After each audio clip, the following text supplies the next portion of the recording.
ఊటీ నుంచి ఫోన్ వచ్చింది. అను, after 20 years.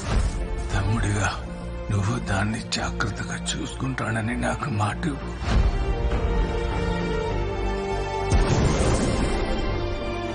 నువ్వు నీ కూతురు బతికొండాలంటే అన్ని వదిలేసి పారిపోండి. బెదిరింపులతో పని కావట్లేదు, చంపే.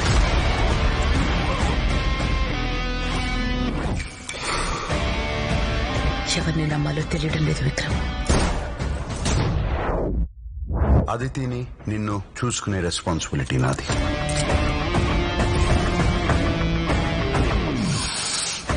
Kidnappers, murderers, gangsters, under world మొత్తం ఒకటే అంది. స్కోపియన్ ఎక్కడ? Just body guard.